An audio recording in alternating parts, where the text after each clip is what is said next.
Ahora sí, nuevamente le damos la bienvenida y la saludamos a la licenciada Gabriela Soni, quien hablará sobre las inversiones de triple impacto en el marco de los ODS y la Agenda 2030. Moderan el espacio los doctores, contadores públicos Sebastián Raviolo y Andrés Núñez. Bienvenida. Muchas gracias por la invitación. ¿Qué tal? Buen día. Vamos a hacer primero la introducción. Gabriela Soní es responsable de la estrategia de inversiones para México. Cuenta con más de 10 años de experiencia en el sector financiero, incluyendo Scotiabank, Sociedad Hipotecaria Federal y Prudential Bank en las áreas de análisis crediticio y renta variable, riesgo y administración de portfolios de inversión. Antes de unirse a UBS, Gabriela es responsable de la gestión y estrategia de los fondos de renta variable de Scotiabank de México, así como los portafolios de clientes internacionales. Gabriela gestionó fondos de inversión de renta variable mexicana, latinoamericana, global y fibras. Gabriela es licenciada en Contaduría Pública y Estrategia Financiera por el Instituto Tecnológico Autónomo de México y es CFA Charter Holder desde el 2014. Gabriela fue elegida como una de las 500 personas más influyentes de América Latina por Bloomberg en línea en el 2021 y 2022. Nos acompaña a su vez Federico Balsan Giacomo, pero lo he dicho bien, licenciado en Economía con especialización en finanzas y finanzas, desde 10 años asesor en inversiones en UBSB Switzerland AG, cubriendo mercados europeos y de Sudamérica desde Zurich, Suiza. Es además asesor financiero certificado SAC, Swiss Association for Quality. Bienvenidos a ambos. Muchas gracias. Gracias por la invitación. Bien, si les parece bien, voy a compartir pantalla. Ustedes me dicen, por favor, cuando ya la puedan ver, si la ven bien. No sé si lo debo poner Falta de ponerlo en modo esta. presentación. ver. ¿Ahí lo ven bien? Ahí está. Perfecto, muchas gracias. Pues bueno, nuevamente agradecer las invitación. Estamos encantados de estar platicando con ustedes el día de hoy y la intención de la plática es un poco definir algunos conceptos, algo de la historia de la inversión sostenible y platicarles cómo estamos viendo estos temas dentro de VS, ¿no? Cuáles son las formas que nosotros vemos invertir en estos temas.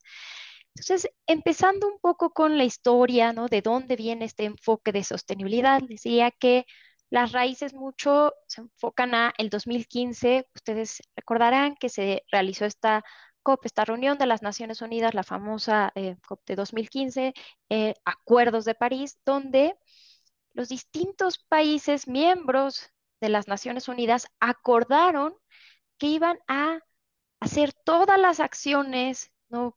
Posibles para limitar el calentamiento global a 1.5 grados centígrados. Y aquí pueden ver en la diapositiva que hay dos líneas rojas, ¿no? Una que dice 2 grados y otra 1.5 grados centígrados de aumento respecto a la era, ¿no? Preindustrial, los años de 1850 a 1900.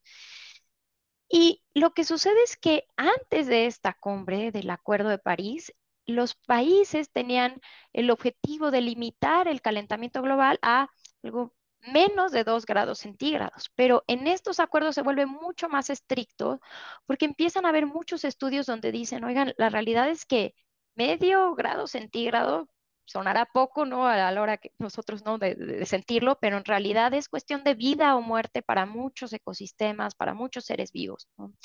Se dieron cuenta que si llegamos a este incremento de más de 2% de grados centígrados, en realidad, por ejemplo, prácticamente todos los arrecifes de coral desaparecerían, ¿no? Y que la diferencia entre este medio grado implicaba que, por ejemplo, el nivel de subida del mar, si solo sube 1.5 grados centígrados, estaríamos hablando de un nivel de subida del mar en pues, varios miles de años entre 2 y 3 metros, pero que si es eso en 1,5, pero si es 2, estaríamos hablando de 3 a 6 metros. Entonces se vuelve ya muy difícil de modelar o cuantificar los riesgos que representaría para el mundo este incremento en la temperatura. Entonces, por eso acordaron hacer este límite mucho más estricto, todos ir buscando acciones para mejorar este tema. Y en ese mismo año, les diría que hubo otro acuerdo muy importante, que fue el hecho de que todos los miembros de las Naciones Unidas hicieron un llamamiento universal para poner fin a la pobreza, para proteger al planeta y para, pues, mejorar las vidas de las personas en todo el mundo. Y a este llamamiento, este acuerdo que se hizo entre todos estos países, se le llamaron los Objetivos de Desarrollo Sostenible, ¿no? Se crearon 17 objetivos que pueden ver ahí, y cada objetivo tiene distintas metas. Entonces, de estos 17 objetivos se crearon 169 metas y 232 indicadores para ir dando seguimiento al cumplimiento de estas metas. Y bueno, con eso les ya pusieron una fecha clave, que es alcanzar ciertos objetivos para el 2030.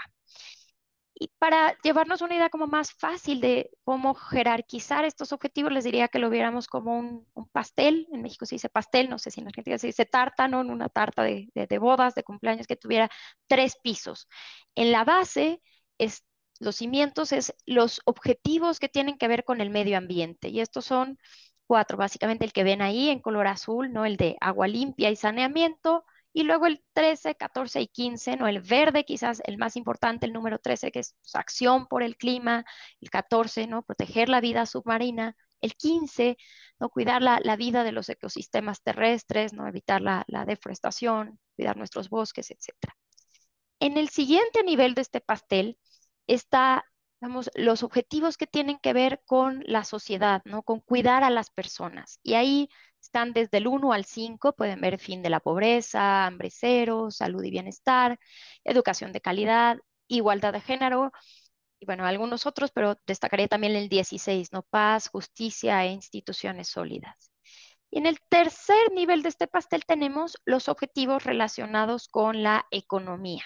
Y entonces aquí nos encontramos, por ejemplo, el 8, un trabajo digno, crecimiento económico, la innovación, ¿no? En el número 9, o, por ejemplo, el consumo responsable y la disminución, o el 10, la reducción de las desigualdades. Entonces, tenemos este pastel con 3 niveles, ¿no? La base del medio ambiente, luego el siguiente nivel que tiene que ver con la sociedad y luego con la economía. Pero les diría que lo importante es darnos cuenta que estos objetivos están interrelacionados y que no se puede procurar terminar, por ejemplo, con el hambre, ¿no? El objetivo 2, hambre cero, si no cuidamos, ¿no? La vida submarina y la vida en los ecosistemas terrestres, si no, pues no va a haber, ¿no? qué comer y cómo producir la comida. Entonces, todos estos objetivos están interrelacionados. Y los invito, cuando quieran, en su celular, ¿no? Buscar Sustainable Development Report en Internet, y van a ver ahí cómo hay un ranking de cómo van los distintos países respecto al cumplimiento de estos objetivos que acordaron. Y como pueden ver en la diapositiva, ¿no? Del lado izquierdo, pues obviamente los países escandinavos, los nórdicos, son siempre los que van mucho más adelantados en todos estos objetivos. Vemos ahí Finlandia, Suecia, Dinamarca, también están otros países como Alemania, Austria, Francia, Noruega, República Checa, Polonia, Estonia. Ellos son el top 10, los que van mejor respecto al cumplimiento de estas metas que se acordaron. Y si se fijan en esa página de Sustainable Development Report, vienen todas las banderas de los países y ustedes pueden ir, pues, picando, eligiendo el país que se les interese ver. Y en el caso de Argentina, les diría, están en el lugar 51 de este ranking, ¿no? De 166. Em, ¿Cómo se ve esto respecto al resto de América Latina? Pues les diría que están en el promedio. No hay países mejores que Argentina, como Chile, ¿no? Siempre Chile ha sido de los países de América Latina que, de hecho, se le dice a veces, ¿no? Como la Suiza de América, ¿no? Porque está adelantado en muchos de estos aspectos. Por ejemplo, Chile tiene el lugar 30, Uruguay, que es otro país bastante adelantado, 32. De ahí les ganaría Brasil con el lugar 50, ¿no? Nada más un espacio de diferencia.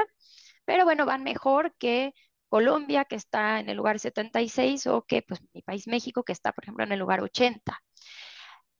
Y abajo del el ranking les pusimos ahí cuáles son las, digamos, dentro de estos objetivos, las tendencias, en qué lo está haciendo bien Argentina, en dónde se lo está haciendo mal. Y como pueden ver, hay dos objetivos donde lo está haciendo muy bien, ¿no? De hecho, dos objetivos que van a buen ritmo, ¿no? Para cumplir la meta, que son el 4 y el 5, que es educación de calidad y la, digamos, igualdad de género. Eso, que felicidades.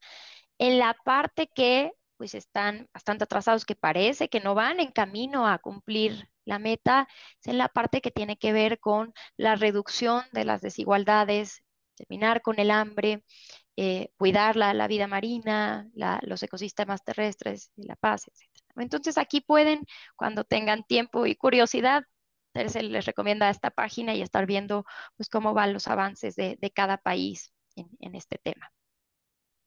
Ahora, siguiendo un poco con las definiciones de conceptos, pues la inversión sostenible, lo importante es que sepamos que no es una clase de activos, no es un fondo de inversión, es toda una filosofía, no es una forma en la que queremos em, dar este mensaje que se pueden lograr rendimientos de inversión competitivos y al mismo tiempo estar centrándonos en objetivos o resultados de sostenibilidad, ¿no? Cómo invertir, tener buenos rendimientos y al mismo tiempo hacer este mundo mejor.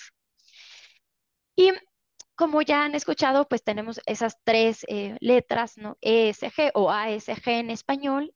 Les diría que a nosotros nos gusta enfocarnos en esta estrategia que incorpora, ¿no? la sostenibilidad, pero en vez de pensar solamente en hacer exclusiones, ¿no? de ciertas compañías, este screening y luego sacar compañías en hacer un screen out, nos gusta más bien incorporar estos criterios a nuestras estrategias de inversión.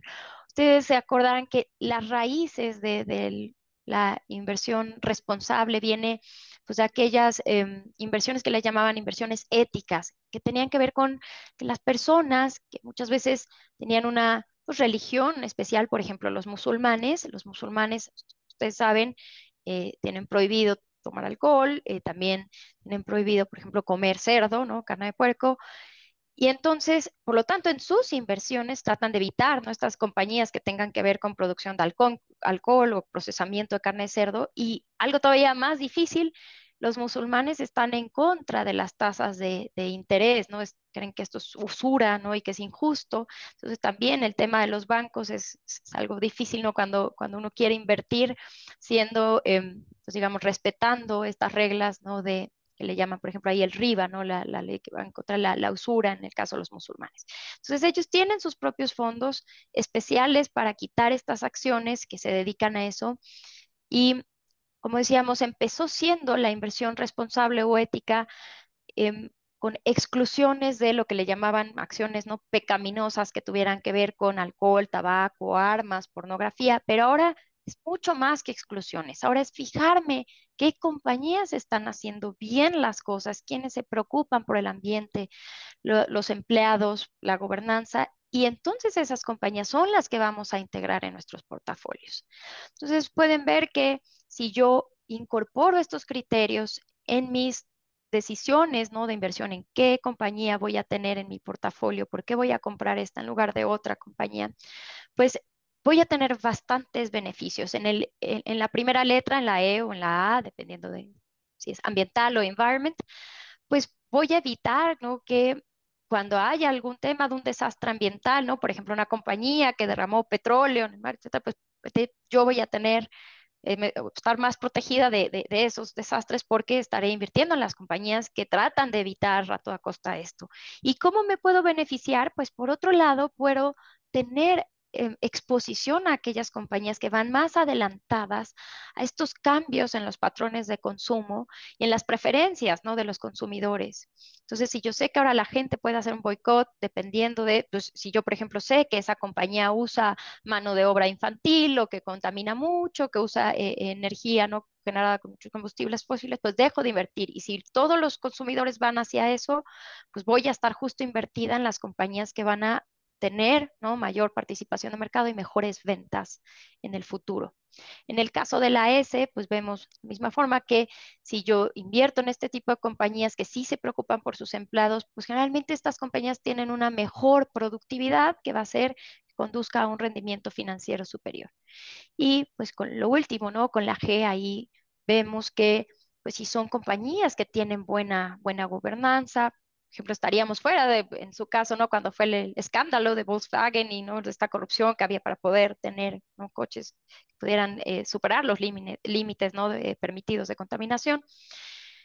Pero además les diría que los fondos de pensiones, lo que llamamos nosotros inversionistas institucionales, no son personas físicas individuales, sino fondos muy grandes que manejan muchísimo dinero y que al final son los que mueven los mercados, están cada vez obligados a incorporar ya estos criterios en sus decisiones de inversión. Y si entonces esas personas, esos inversionistas grandes, se fijan en estos criterios cada vez más, es importante decir que suelen ser inversionistas de manos firmes. Los fondos de pensiones, como tienen un horizonte de inversión basado en el largo plazo, no se preocupan por el movimiento de cada día, sino cómo ha sido el comportamiento de sus inversiones y sus portafolios en 2 o 3 años, 5 años o más allá. Entonces, se llaman inversionistas de manos firmes, no suelen estar especulando día a día para vender y comprar acciones, sino que una vez que compran una posición, tardan bastante tiempo, ¿no?, en venderlas, y eso a su vez a mi compañía le daría comportamiento de la acción con menor volatilidad, ¿no? El hecho de que no suena estar, digamos, que los inversionistas principales no sean los individuales que están vendiendo y comprando por 3 o 4 puntos que subió o bajó la acción, me da esa estabilidad, ¿no?, en el precio de mi acción. Les diría que además, como hemos escuchado, este tema no es una moda, es algo que va a seguir incrementando, que tenemos que prepararnos para esto. Por ejemplo, hay algunas estadísticas: 65% de estos inversores institucionales que comentamos, los inversiones globales más grandes, planean integrar estos criterios ESG en al menos 25% de sus activos bajo gestión en los próximos 12 meses. Y un ejemplo muy claro es lo que hizo recientemente el fundador de BlackRock, que saben que es una de las compañías de inversión más grandes del mundo. Ellos tienen lo que se llaman ETFs, en donde son, digamos, ciertos portafolios que replican ciertos índices de inversión, pero tienen, es un manejador de portafolios más grandes, ¿no?, del mundo. Y lo que sucede es que ellos enviaron una carta a todas las empresas en las que ellos invierten, pidiéndoles que tomen en serio los criterios de ESG o van a correr el riesgo de que los saquen de sus portafolios, ¿no?, que vendan las posiciones que hay en estos fondos tan importantes que valen muchísimos millones de dólares. Y que entonces, imagínense la presión que hay cuando BlackRock decide que yo ya no quiero tener X compañía en mi portafolio porque no cumple con estos criterios. Entonces hay una presión de venta enorme, ¿no?, para sacar de estos ETFs a estas compañías, y entonces eso sería un riesgo muy elevado, ¿no?, de presión en el precio de las acciones. Cuando se deciden mover tantos capitales al quitar una acción, habría digamos, un castigo muy importante en el precio de la acción. Y por el contrario, ¿no?, si incorporan a las acciones con mejores criterios de ESG, eso significa pues mayores flujos y por lo tanto presión al alza en el precio de la acción. Ahora, nosotros vemos las estrategias de inversión sostenible, las dividimos en dos, que diría el enfoque en la sostenibilidad y la inversión de impacto. O sea, antes solo teníamos la inversión tradicional, que se fijaba principalmente, ¿no?, en metas financieras y utilizaba probablemente algunos criterios de ESG, pero esto realmente no era lo que impulsaba la estrategia de inversión. En cambio, ahora lo que tenemos es este enfoque en la sostenibilidad, en donde las metas de ESG son realmente lo que está impulsando la estrategia de ese fondo. Y tenemos además las inversiones de impacto, que ahorita vamos a decir que todavía van un poco más allá, se enfocan más en la medición de estos resultados.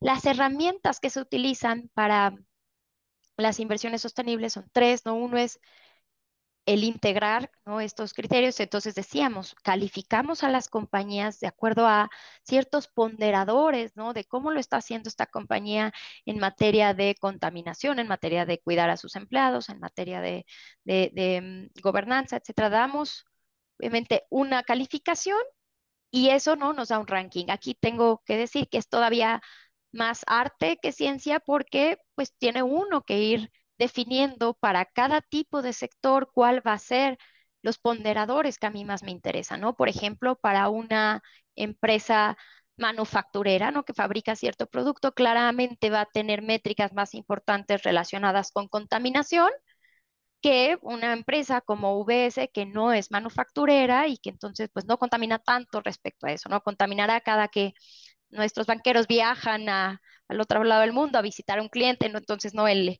combustible del avión, ¿no? Pero no contamina tanto en su proceso de producción. En cambio, pues una empresa, por ejemplo, como Nestlé, pues tiene un problema que es el hecho de que para todos sus empaques necesita, ¿no? El Tetra Pak, ¿no? Necesita aluminio. Y no ha sido fácil sustituir eso, ¿no? Pues muchos dicen, bueno, el aluminio es muy contaminante, pero pues si yo lo hago de cartón y no le pongo esa, ¿no? base de aluminio al Tetra Pak, al bote, que tiene la leche, el agua, pues el cartón pues, se mojaría, ¿no? Se deshace. Entonces, hasta el momento ha sido difícil encontrar una solución, por ejemplo, un sustituto al uso de aluminio, porque además hay que saber que cambia el sabor, ¿no? Si yo le cambio del aluminio a otro componente químico, otra relación, pues puede cambiar el sabor del producto y no, digamos, no es fácil, ¿no? Y entonces aquí es como, dependiendo del sector en donde se encuentre la compañía, tenemos que ir analizando cuáles son los factores más importantes a ponderar. También, como decía, hay temas de exclusiones, evitar ciertas actividades, pero lo en principal es más bien integrar a las mejores compañías. Y el tercer punto o herramientas le llamamos ¿no? la propiedad activa, que es tener, si yo, por ejemplo, BlackRock, soy un inversionista tan importante con una participación tan relevante en las decisiones de las compañías, ¿no? Porque soy un inversionista pues mayoritario en muchas de estas empresas. Entonces tengo que votar cuidadosamente cuando hay que pues, hacer ciertas decisiones en la empresa, ¿no? Y saber que estoy votando además a nombre de muchos otros, ¿no? inversionistas que más pequeños. Ahora, la diferencia entonces entre lo que le llamábamos inversiones sostenibles y ahora las inversiones de impacto, decía que tiene que ver mucho con el tema de medición. No, aquí tiene que haber, decíamos al principio, la intención explícita de que yo quiero generar un impacto social o ambiental positivo, además de la parte de un buen desempeño financiero, pero sobre todo debe haber métricas claras, específicas, ¿no? Lo que nosotros llamamos benchmarks o referencias para poder decir que realmente la inversión de capital que yo estoy haciendo está relacionada positivamente con este resultado positivo. Es decir, no es algo de suerte, sino que hay evidencia clara de que a través de mi inversión estoy logrando estos otros objetivos sostenibles y resultados sostenibles. Y les diría que además de los beneficios que ya mencionamos, el ESG ayuda a las compañías a ser más competitivas, ¿no? Como vemos en esta diapositiva, hay distintas medidas que pueden ayudar nuestra calidad y productividad, nuestra mejora en la cadena de los suministros y pues costos más bajos. Por ejemplo, costos más bajos si consumo menos energía, si soy mucho más cuidadoso, no también en mi consumo de agua, o, por ejemplo, calidad y productividad también con mejorar la capacitación para mis trabajadores, la salud, ¿no? y seguridad de los empleados. Si hay menos accidentes en mis fábricas y empleados más sanos, entonces van a faltar menos, se van a lastimar menos, etcétera. Y si además yo tengo pagos a mis ejecutivos que estén basados en esta cultura, ¿no? de riesgo en indicadores o ¿no? KPIs claves de riesgo y no nada más indicadores de corto plazo, sino relacionados con la ESG, pues eso va a ayudar a que mi empresa sea más competitiva. Y en esta gráfica lo que pueden ver es cómo la sostenibilidad es cada vez más relevante para el valor de mercado. Si nosotros nos fijamos en 1975, que es la primer, ¿no? columna que ven en la gráfica, la mayor parte del valor de mercado de estas compañías del S&P 500 tenía que ver con activos tangibles, ¿no? Fierros, fábricas, etcétera. Y en cambio, pueden ver que en el 2020 casi el 90% del valor del S&P es más bien activos intangibles, ¿no? Es patentes, reconocimiento de marca, la reputación que está ahí en juego. Eh, y hemos visto claramente que estos intangibles se han convertido en impulsores clave del precio de las acciones, ¿no? ya mencionamos el ejemplo de lo que pasó en Volkswagen, pero podemos decir también otros ejemplos en el caso de mi país, Walmart. Walmex tuvo un caso, ¿no? de corrupción en el que para el parecer le daban pues ciertos, llamaban aceleradores, facilitadores o pues mordidas, ¿no? Para acelerar, ¿no? Y poderles permitir construir ciertas tiendas en algunos lugares donde al parecer estaba prohibido, estaba cerca de ciertas zonas arqueológicas, etcétera, y eso hizo que el valor de la acción se desplomara, ¿no? Entonces vemos cada vez que la reputación de una empresa tiene, digamos, un impacto, ¿no? muy claro con el precio de las acciones. Y también lo que hemos observado es que los reguladores y los consumidores pues priorizan cada vez más los temas de sostenibilidad, ¿no? En la parte de la izquierda pueden ver cómo los consumidores cada vez comen, por ejemplo, menos carne o utilizan más, ¿no? el compartir, digamos, los coches, ¿no? El Uber, ya no les interesa tener incluso, ¿no? un coche propio. Y del lado, bueno, ahí ven otras cosas, ¿no? Reducir eh, contaminación de plásticos, usar menos bolsas de plástico, súper, etcétera. Y en el lado de la derecha, como cada vez hay mayor regulación verde, intervenciones políticas para pues, ir hacia pues, el cumplimiento de los objetivos que se acordaron en las Naciones Unidas. En UBS tenemos algo que llamamos las tendencias de inversión a largo plazo, ¿no? Y son estos factores que ven a la derecha, que van pues relacionados con, hemos, digamos, identificado varios temas claros que va a tener, a los que se va a enfrentar el mundo. Uno, por ejemplo, ahí ven aging, ¿no? El envejecimiento de la población, que es un desafío muy importante para muchos países en, en diversos temas, no solo para el tema pensionario, sino para muchas otras cosas. Y ahí, para que nos demos una idea, eh, para, digamos, en unos cuantos años, ¿no? En 2030 no falta mucho, en los países desarrollados habrá más personas mayores de 60 años que personas menores a 25 años, ¿no? Esto obviamente esta combinación de mayor expectativa o esperanza de vida y pues menor número de hijos está creando problemas para ciertos países, ¿no? Por otro lado, vemos, por ejemplo, ahí el population growth, ¿no? El crecimiento de la población en donde o sea, actualmente somos cerca de 8.000 millones de personas en el mundo, pero para el 2050 se calcula que vamos a ser 10.000 millones de personas en el mundo. Y hay, pues entonces, 2.000 millones de bocas más que alimentar, ¿no? Y hay que ver cómo resolver todo este tema de seguridad alimentaria, seguridad energética, etc. Entonces, lo que hemos visto es cómo relacionar estos temas, estas temáticas de inversión con los objetivos de desarrollo sostenible de las Naciones Unidas. Aquí vemos cómo el tema de eficiencia energética pues, se relaciona claramente con el objetivo 13, ¿no? de acción climática, el objetivo 7, el de o sea, energía limpia y asequible, o sea, barata, el tema de movilidad verde, ¿no? relacionado con el tema de innovación, ciudades sostenibles, y el tema de revolución del sistema alimentario relacionado con el llegar al objetivo de hambre cero y de ecosistemas no terrestres sanos. Entonces, para platicar un poquito de estos tres temas que acabamos de mencionar, les diría en cuanto al tema de eficiencia energética, pues tenemos aquí como el mix energético tiene que ir cambiando cada vez más hacia el tema renovables, como se espera que se vaya moviendo.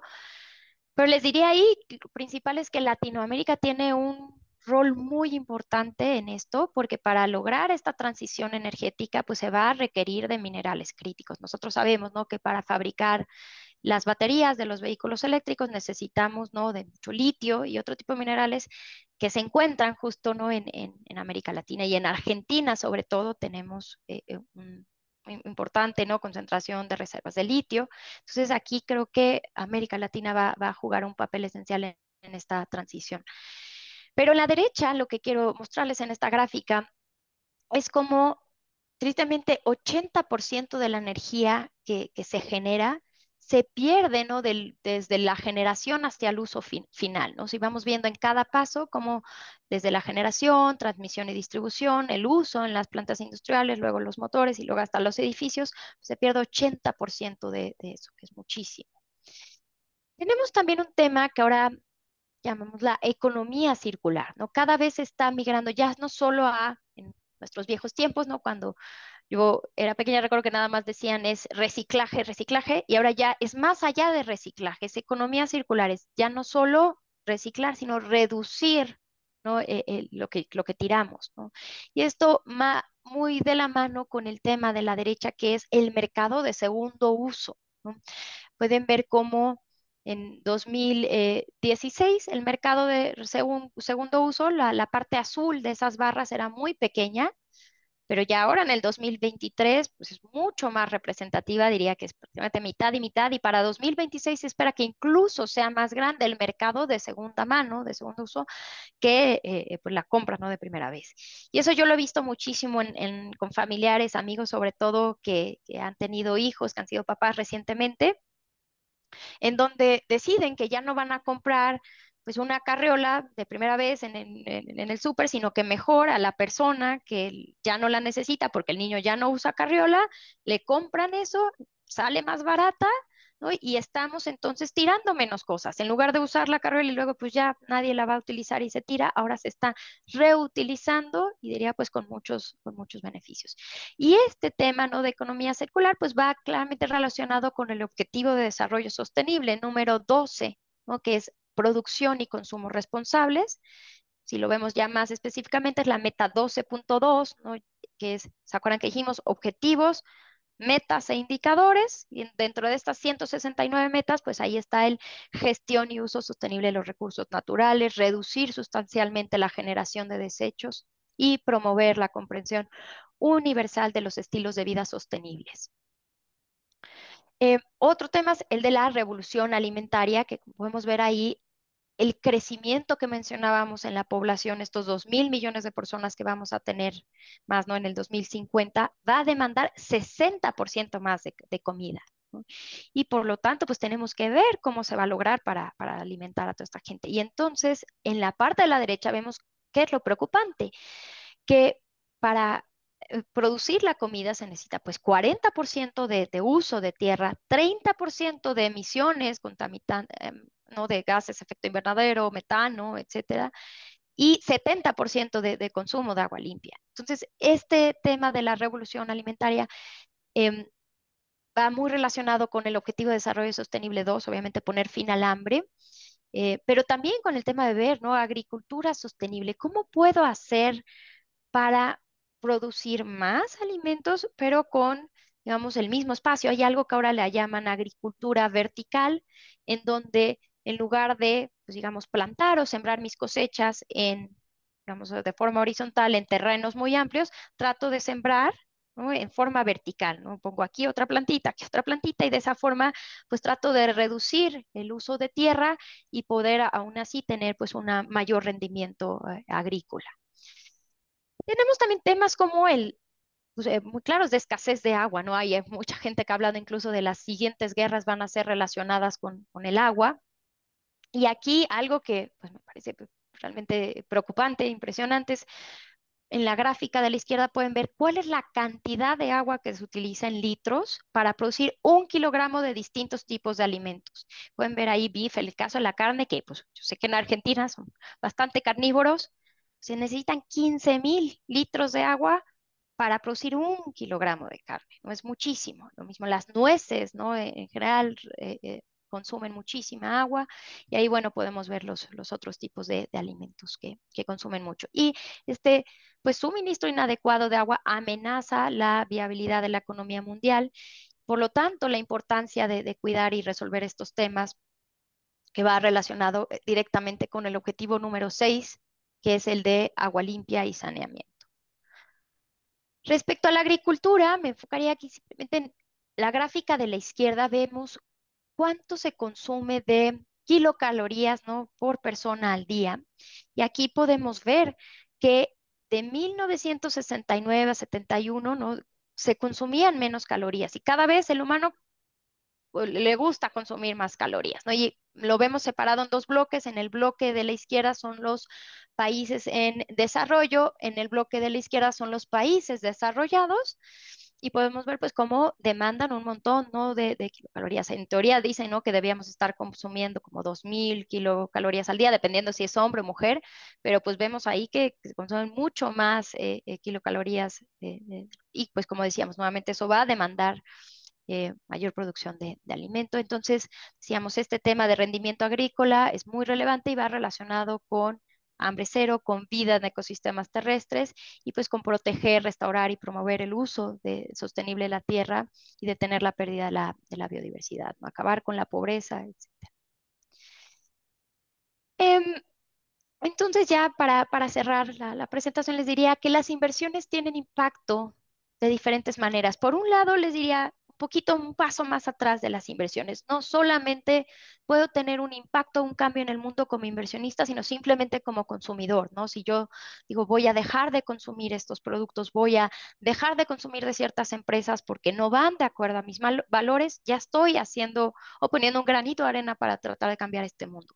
Pero por medio de las inversiones podemos también hacer muchas de estas cosas, tanto por señalización o señalando, canalizando las inversiones para reflejar qué compañías tienen un comportamiento ASG positivo o negativo, también con una buena administración, es lo que decíamos, ¿no? Aprovechar la posición que yo tengo como inversionista para influir el comportamiento, lo que mencionábamos de BlackRock. Si yo tengo una posición dominante o importante, aprovechar ese poder que yo tengo para impulsar medidas de cambio en las compañías. Y por último, les diría, pues financiación, ¿no? Todos estos temas de transición energética, rendimiento agrícola, requieren de mucho dinero, ¿no? Infraestructura hidráulica mejor. Y muchas veces los gobiernos, como es, por ejemplo, infraestructura hidráulica, que no es un proyecto que se vea, o sea, va debajo de la tierra, no es ahora sí algo que sea fácil de ver y de vender entre mis votantes, pues deciden no invertir en esto. Entonces se necesita financiación para todos estos temas y a través de la inversión sostenible podemos llegar, como decir, ayudar a que se inviertan estos temas ACG y al mismo tiempo tener buenos rendimientos. Entonces, ¿ahora qué? Pues hay que considerar qué es lo más importante para nosotros, cuáles son nuestros objetivos, cuáles son nuestros valores, identificar también cuál es nuestro enfoque, ¿no? Y de ahí juntarlo todo en nuestro portafolio. Y de la misma manera que hacemos un portafolio financiero tradicional, les diría, hay que tener un portafolio de sostenibilidad, pero bien diversificado. Entonces, por último, les diría que antes esto solía ser un tema voluntario, ¿no? Algunos llamaban moda, les diría que ahora ya no es voluntario, ¿no? Ustedes como contadores deben conocer muy bien que en junio de este año las IFRS, que son estas normas que si yo soy una empresa pública que cotizo en bolsa, eh, debo de cumplir y debo de reportar de acuerdo a esas normas, ya nos van a exigir que a partir de los estados financieros, ¿no? Del año de 2024, ¿no? De este periodo, pues ya sea obligatorio reportar, ¿no? Ciertas métricas de ACG, sobre todo relacionadas con el clima, ¿no?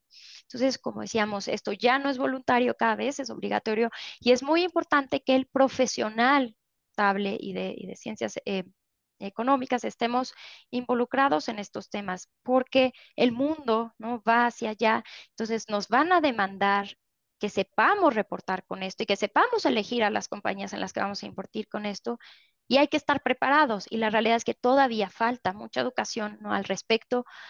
Les diría que recientemente se creó una certificación, ustedes han escuchado, ¿no? El CFA, ahora el CFA, el Chartered Financial Analyst, tiene este instituto una nueva certificación que justo va con esto y se llama CFA ESG y que explica todos estos temas, ¿no? Y la importancia de entender cómo una compañía está, ¿no? vamos afectando a estos tres temas, ¿no? en materia de ASG. Pues muchas gracias por su atención.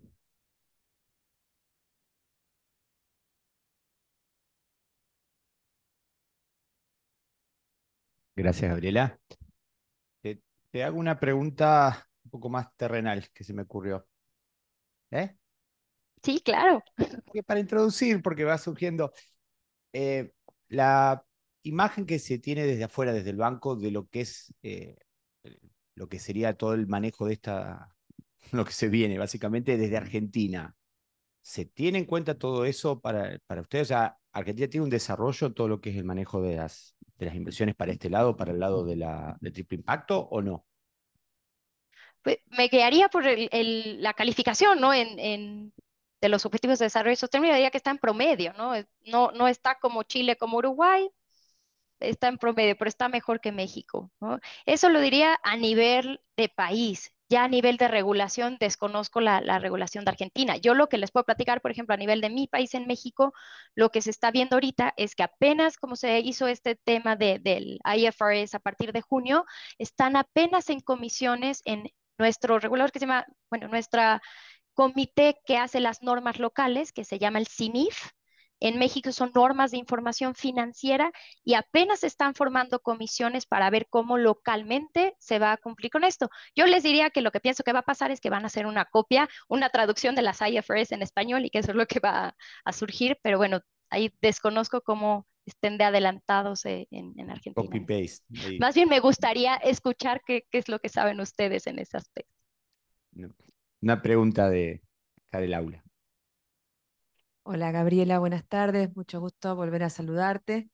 Mi pregunta tiene que ver, hemos hablado inclusive en las charlas previas de que uno de los mensajes que nosotros queríamos dar e instalar con este coloquio y con tu presencia es que muchas veces se piensa en distintos ámbitos que esto todavía no está en vigencia, que todavía no hay inversiones, que todavía está en un nivel, en un estadio de desarrollo de libros, de artículos, pero que en la práctica no.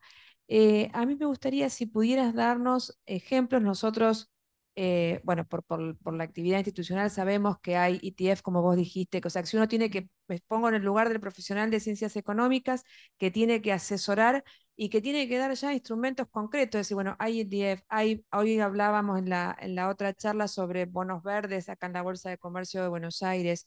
Hay proyectos puntuales, específicos. ¿Cuál es la oferta que hay actualmente y como para que queden claro que esto ya se lanzó, que ya está un poco lo que vos comentabas antes también? Claro que sí. Les diría, ya hay una oferta importante de productos sostenibles, pero es insuficiente todavía. De hecho, no sé si han escuchado, bueno, si en la plática de bonos verdes platicaron del greenium, les dijeron que es el greenium. El No. greenium es una prima o premio por ser verde. ¿Qué significa? En teoría, un bono verde y un bono normal, común y corriente, tendrían que ser lo mismo. ¿Por qué? Porque la única diferencia entre un bono verde y un bono normal es que el bono verde, los recursos tienen un objetivo específico, ¿no? Para un tema de energía. Y el otro, pues es un objetivo, pero que pues, no tiene que ver con temas verdes. Pero son iguales, entonces tendrían que tener un riesgo similar, un interés, ¿no? Ofrecerle a mi inversionista un interés similar.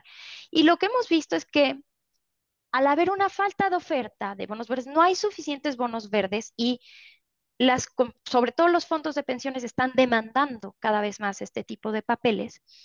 Entonces resulta que salen con un premium, un greenium, le llaman, y entonces le ofrecen un menor dulce o rendimiento al inversionista porque hay tanta demanda que acuérdense que esto es oferta y demanda. Al haber mucha demanda y oferta todavía insuficiente, pues incluso a veces pagan menos, ¿no? Que lo que debían pagar si fue, o sea, al ser un bono de la misma compañía. Entonces les diría, sí hay oferta de este tipo de instrumentos, pero diría que es una oferta todavía insuficiente, pero se está trabajando mucho en esto porque hay interés de los clientes. Y respecto a productos específicos que está haciendo UBS, pues ahí le doy la palabra a Federico que nos platique qué estamos haciendo en UBS. Sí, seguramente de nuestro lado, gracias Gabriela, hay muchísimas soluciones. Estuvimos un poco comentando junto en los últimos días, sobre todo fondos no solo cotizados, pero también privados. Estamos hablando realmente de soluciones que cubren todo el mundo de la sostenibilidad, todo el mundo financiero, ¿no? A nivel de instrumentos, a nivel de soluciones. Así que no solo, yo diría, como decía en el comienzo de la presentación, Gabriela, es una idea, ¿no? Algo de abstracto, pero sí que hoy día se puede tocar con mano, siempre más hay demanda, como se decía, y sobre todo se está desarrollando e invirtiendo mucho en este mundo, así que realmente hoy de soluciones se encuentran una cantidad realmente impresionante. Muchas gracias.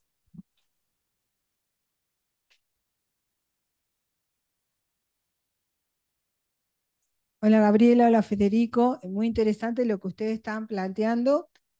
Un comentario y una pregunta para Gabriela, que estaba interesada en saber qué está haciendo Argentina. En Argentina, así como México tiene el CINIF, en Argentina está el CENSIA, que es el Consejo Elaborador de Normas de Contabilidad y Auditoría.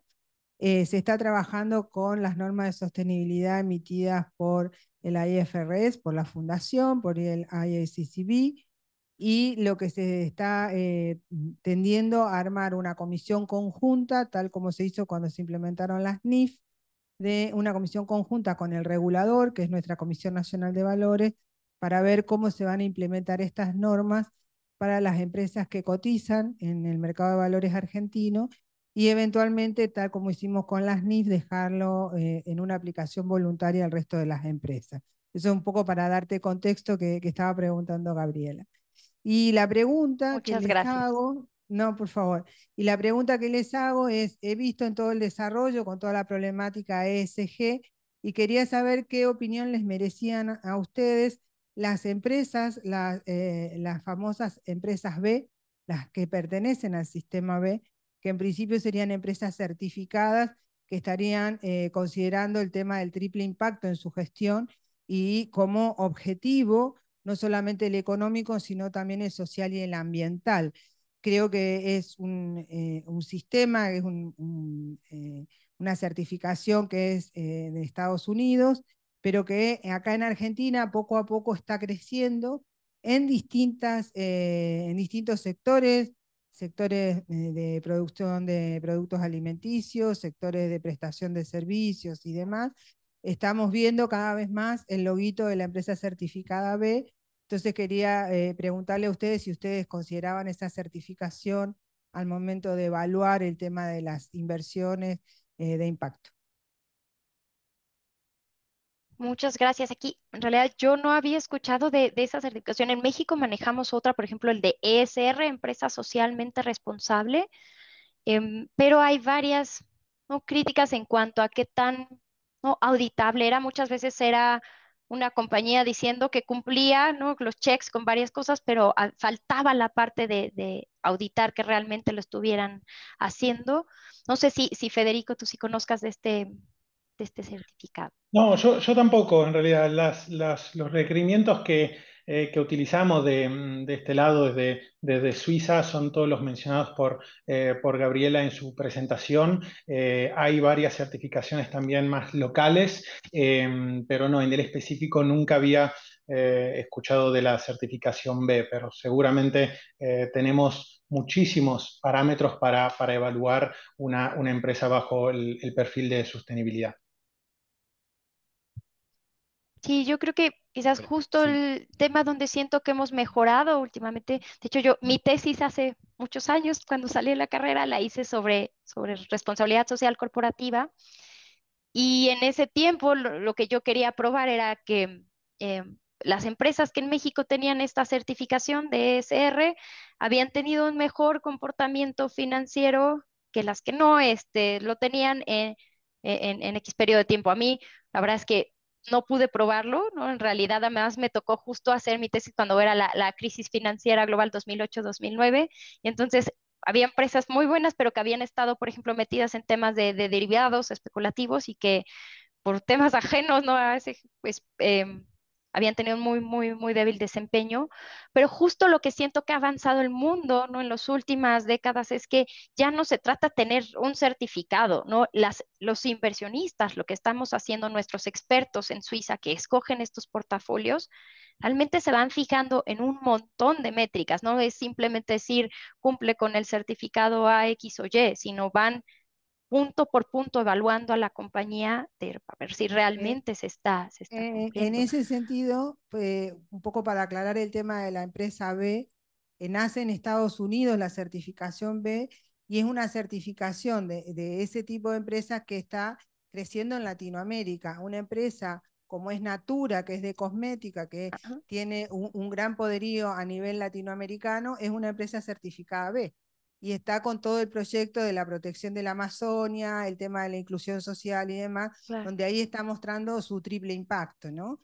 Hay otras empresas, como por ejemplo Nespresso, es una empresa B, con todo el tema del cultivo de café, el cultivo responsable y demás. Entonces, ¿por qué lo planteé? Porque la certificación B o la B Corp, como la suelen llamar, Ajá. es una certificación que está creciendo mucho en Latinoamérica.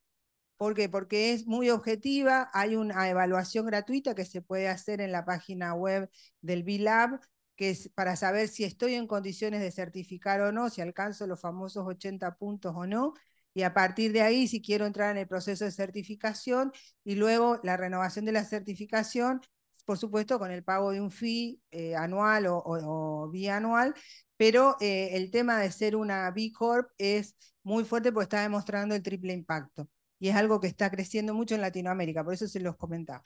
No, no, muy interesante definitivamente y además diría, me gusta esto que sea una certificación global, ¿no? Que yo pueda acceder a un estándar global estando fuera de Estados Unidos, porque entonces al realidad está reconocido en todo el mundo, no nada más localmente. Entonces me parece muy, muy interesante. Muchas gracias por compartir. Bueno, muchísimas gracias, Gabriela, muchísimas gracias, Federico. Encantados de tenerlo con nosotros y le agradecemos el tiempo que nos han dedicado.